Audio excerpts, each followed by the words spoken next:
আসসালামু আলাইকুম everyone, welcome back to my channel Mukti's cooking world. আজকে আমি আপনাদের সাথে খুবই স্পেশাল একটা ডেজার্টের রেসিপি শেয়ার করব। আজকে করে দেখাবো নবাবী জর্দার রেসিপি। মূলত নবাবী সেমাইয়ের আদলেই এই রেসিপিটা তৈরি করা, যার কারণে নাম দিয়েছি নবাবী জর্দা। জর্দার সাথে সাথে এখানে আমি একটা ক্রিমি লেয়ার ব্যবহার করেছি ডেজার্টটার মধ্যে, যার কারণে ডেজার্টটা দেখতে যতটা আকর্ষণীয় হয়েছে, খেতেও ঠিক একই রকম মজাদার হয়েছে। আপনারা যখন বাসায় তৈরি করবেন তখন নিজেরাই বুঝতে পারবেন যেটা খেতে ঠিক কতটা মজার হয়েছে। আশা করছি রেসিপিটা ভালো লাগবে। যদি ভালো লাগে তাহলে অবশ্যই ভিডিওটাতে একটা লাইক দেওয়ার অনুরোধ রইল। তো চলুন দেখে নেওয়া যাক কিভাবে তৈরি করতে হয় এই অসম্ভব মজার ডেজার্টটি। প্রথমেই আমি জর্দা তৈরি করে নিব। তো এর জন্য চুলায় একটা হাঁড়ি বসিয়ে আমি এর মধ্যে একটু বেশি করে পানি দিয়ে দিচ্ছি। এই পানিটার মধ্যেই আমি জর্দার রাইসটাকে সিদ্ধ করে নিব। এবার এর মধ্যে আমি খুবই অল্প একটু জর্দার রং ব্যবহার করছি। এটা বড় যে কোনো মুদি দোকানেই আপনারা পেয়ে যাবেন। দুটো তেজপাতা, 3-4টা এলাচ এবং এর মধ্যে আমি দিয়ে দিচ্ছি 2 টুকরো বড় সাইজের দারচিনি আর কয়েকটা লবঙ্গ। আর গোটা গরম মশলাগুলো আমি এই পর্যায়ে পানির মধ্যেই দিয়ে দিচ্ছি, কারণ এগুলোকে আমি পরবর্তীতে তুলে ফেলে দিব। এই ডেজার্টটার মধ্যে গরম মশলাগুলো খাওয়ার সময় দাঁতের নিচে পড়লে একদমই ভালো লাগবে না, তাই আমি পানিতেই গরম মশলাগুলো ব্যবহার করলাম। পানিটা ফুটে ওঠার পরে এর মধ্যে আমি দিয়ে দিচ্ছি মেজারমেন্ট কাপের 1 কাপ পরিমাণ পোলাওয়ের চাল। আর চালটাকে আমি ভালোভাবে ধুয়ে জাস্ট এর মধ্যে দিয়ে দিলাম। এখানে 1 কাপ চাল আমি ব্যবহার করেছি এবং এই ভাতটাকে এখন আমি 80% সিদ্ধ হয়ে যাওয়া পর্যন্ত রান্না করে নিব জর্দা তৈরি করার জন্য। জর্দার রাইসটা কখনোই 100% সিদ্ধ করে জর্দা তৈরি করতে যাবেন না। সবসময় মনে রাখবেন জর্দার রাইসটাকে 80% মতো সিদ্ধ করে নিতে হবে। মোটামুটি রাইসটা সিদ্ধই থাকবে, বাট ভিতরে হালকা একটু শক্ত থাকবে, যেটা কিনা পরবর্তীতে সিদ্ধ হয়ে যাবে। আমার রাইসটা অলরেডি 80% পরিমাণ সিদ্ধ হয়ে গিয়েছে। আমি এবার চুলা থেকে নামিয়ে নিব। তো নামানোর আগে আমি উপর থেকে গরম মশলাগুলো তুলে নিচ্ছি। গরম মশলাগুলো তুলে নেওয়ার পরে এখন রাইসটাকে আমি সরাসরি চুলা থেকে নামিয়ে পানিটা ঝরিয়ে নিব। আমি এভাবে রাইসগুলো ঢেলে পানিটা ঝরিয়ে একটা সাইডে রেখে দিচ্ছি। এবার শিরা তৈরি করার জন্য 1 কাপ চিনি নিয়ে নিচ্ছি। এর মধ্যে আমি দিয়ে দিচ্ছি আধা কাপ পরিমাণ পানি। আপনি যতটুকু রাইস ব্যবহার করবেন জর্দা তৈরি করার জন্য ঠিক সম পরিমাণে চিনি ব্যবহার করতে হবে, এবং চিনি যতটুকু নেবেন তার অর্ধেক পরিমাণে পানি ব্যবহার করতে হবে। আমি 1 কাপ চালের জন্য 1 কাপ চিনি নিয়েছি এবং 1 কাপ চিনির জন্য আমি আধা কাপ পানি এখানে নিয়েছি। এবার এর মধ্যে আমি দিয়ে দিচ্ছি 3 টেবিল চামচ পরিমাণ ঘি। আপনারা চাইলে এখানে তেলও ব্যবহার করতে পারবেন, তবে ঘি দিলে কিন্তু টেস্ট ফ্লেভার দুটোই অনেক বেশি ভালো আসে। এবার সবকিছু একসঙ্গে ভালোভাবে মিশিয়ে নিচ্ছি এবং শিরাটা ফুটে ওঠা পর্যন্ত অপেক্ষা করছি। শিরাটা ফুটে ওঠার পরে এর মধ্যে জর্দার যে ভাতগুলো রান্না করে রেখেছিলাম সেই ভাতগুলো দিয়ে দিলাম। আর ভাতগুলো দেওয়ার সঙ্গে সঙ্গে ভালোভাবে মিশিয়ে নিতে হবে। মিশিয়ে নেওয়ার পরে এখন চুলার আঁচটা মাঝারি থেকে একটু বাড়িয়ে এই পানিটা টেনে চালের গায়ে গায়ে মিশে যাওয়া পর্যন্ত অপেক্ষা করতে হবে।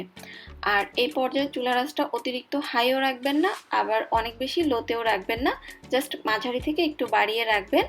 আর এই আঁচেই জাস্ট শিরাটা টেনে যখন জর্দার গায়ে মিশে যাবে ওই পর্যন্ত অপেক্ষা করতে হবে। তো অপেক্ষা করছি পানিটা টেনে জর্দার গায়ে মিশে যাওয়া পর্যন্ত।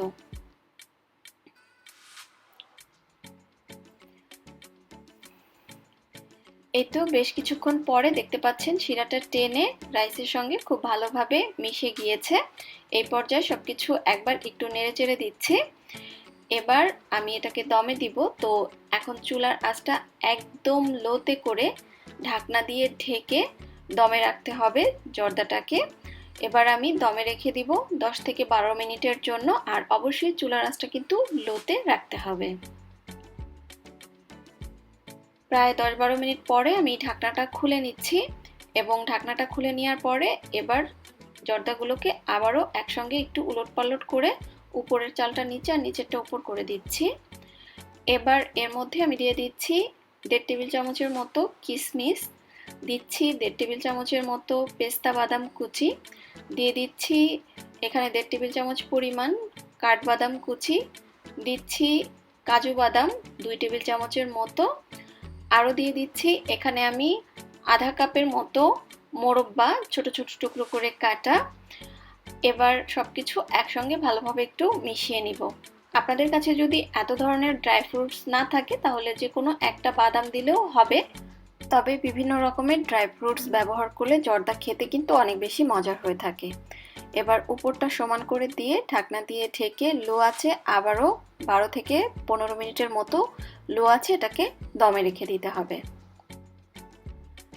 প্রায় 12-15 মিনিট পরে আমি ঢাকনাটা খুলে নিচ্ছি, আর এরই মাঝে আমার জর্দাটা কিন্তু একদম পারফেক্টলি সিদ্ধ হয়ে গিয়েছে। আমি অফ ক্যামেরা চেকও করে নিয়েছি, আর দেখতেই পাচ্ছেন কতটা ঝরঝরে হয়েছে। আর জর্দাটা খেতে কিন্তু খুবই মজাদার হয়ে থাকে, দেখতেই পাচ্ছেন ঠিক কতটা ঝরঝরে। তো এবার জর্দাটাকে নামিয়ে একটা সাইডে রেখে দিচ্ছি। এখন তৈরি করে নিব জর্দার মধ্যে আমি যে একটা স্পেশাল ক্রিমি মিশ্রণ ব্যবহার করব সেটা। তো এখানে আমি 1 লিটার লিকুইড গরুর দুধ নিয়ে নিয়েছি, এবং দুধটা আগে থেকে জাল করা, এবং এই দুধটা কিন্তু একদম নর্মাল তাপমাত্রায় আছে, একেবারেই গরম না। আমি জাস্ট চুলায় বসিয়ে রেখেছি।